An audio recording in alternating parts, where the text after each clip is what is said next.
Just finishing another lawn up here.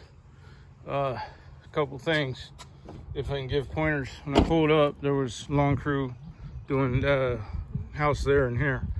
Whenever you have that and you're mowing the same day, take note before you start as to the condition of the windows on the property you're mowing, and then take note again after you're done.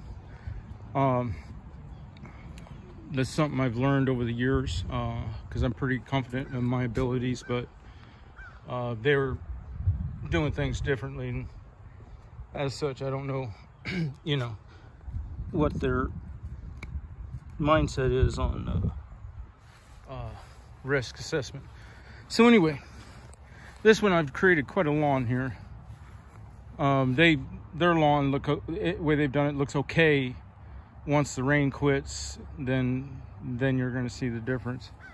So I've built quite a lawn here. It's still got some work to do. I mean, a lot of this was just filled in because this garage was just built. Another thing that I wanted to point out to watch for, where I kind of got screwed over on this job, is despite all the money they just put in for the new shed and garage, and then to top all, they put on the brick or the stone veneer on the front and everything, which looks great. But then they left this pavers project that was from years ago. And the problem with it is that there's just every crack.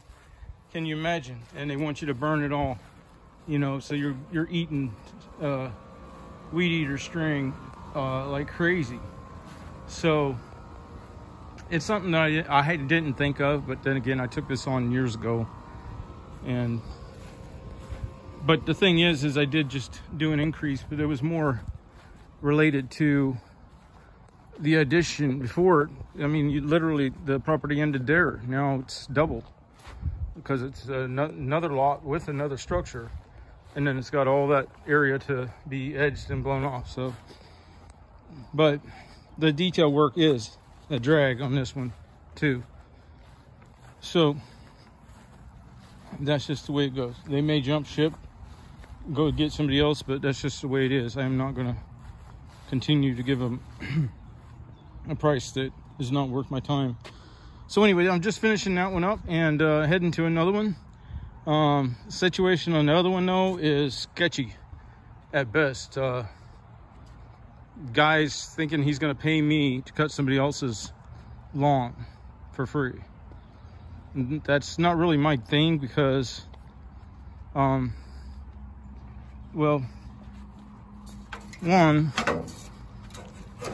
I'll speak to this specific circumstance. There's a car sitting there. The guy's in jail or prison. Been sitting there forever. He gets out of prison. Who are they going to blame if there's something broke on it? The lawn guy. Two, I don't know if the actual people living there own it or whatever even want it mowed. It's just the neighbors tired of looking at it. He thinks he can drop me some money and I'll jump right on it and go mow it. Well, if I hit something, it's deep, it's tall, obviously, nobody pays out right off the bat unless it's tall. That means there's stuff that I might not see. So there's that. And then I actually spoke to the guy the other day and gave him a good price and he declined. And he looked like he was in the middle of playing video games and he just came out to check his mailbox. You know, I'm under perspective that you give help to people who need help. And part of the qualification of needing help is that you're still trying, right? I don't see that as charitable. If the neighbor's paying me to do it because he's tired of looking at it, he's out of line. It's not his property. He can't tell him what to do above and beyond what he can get done through bureaucracies.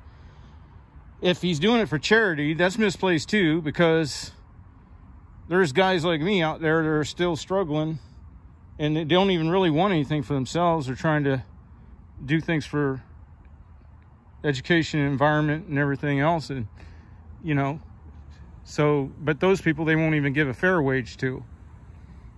And so as such, you know, I don't know if you gave him the benefit of a free lawn service. I don't know if he's going to use the additional time and economic gain from that charity to go do something evil. I don't know what he's doing on his computer right now. I mean, he may be tracking young people or something. I don't know. I just don't want to be a part of that. That's not what I consider to be charity.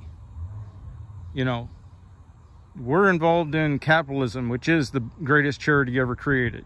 You don't take nothing with you when you leave. And in the meantime, you're doing stuff for other people all day, every day. And you're getting better at your trade, so it's not even that much of a burden on you, and you're exchanging it for what they do, and they're getting better at their trade, so it's not as much burden on them, and it's a system. But at the end of the day, there's a lot of people who are going to look back on their life and realize they really didn't do anything for anybody but themselves. And this guy, if you had to ask me, now I don't have time to vet this fellow that he wants to give charity to, you know, because I don't want to, like I said, if, absent vetting, you don't know if there's a legitimate need, and also you don't know what he's going to do with the resources you give him. He could go do something violent, mean, whatever. It's just not my thing, and it's belittling in a way to me too, for him to think that for a few bucks that I'll go put my machine and my business on the line to go mow an unknown one-hit type deal. You know, the price of discovery is too high. My business and everything where I'm at now is based upon risk assessment, and my risk meter is like way up there on this thing. So, and I've had this before. One other time, real quick, I'll tell you real quick. One of the neighbors go on mode, and I was like, okay, you know, let me ask you though, why do you suppose he left town without making, you know, I says maybe the guy had problems where lawn personnel did damage or something while he was gone. And that damage could be a gutter got run over, and then the gutter backs up and it rots out the eaves and causes termite damage. It could be that they hit the thermostat line and now their AC was out for 6 months while they were gone. They come back to a molded house. Okay, so I mentioned these things that are possible things. And he says to me, he says, oh yeah, he did mention that's why he didn't have a lawn service.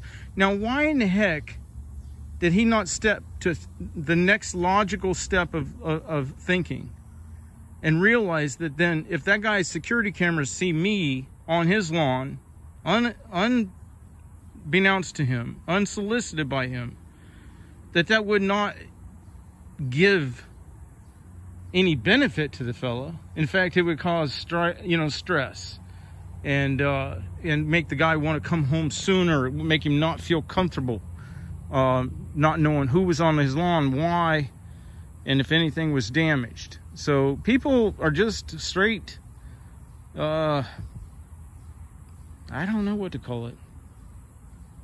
All right, well, I got to get back to the next lawn. Y'all have a good day.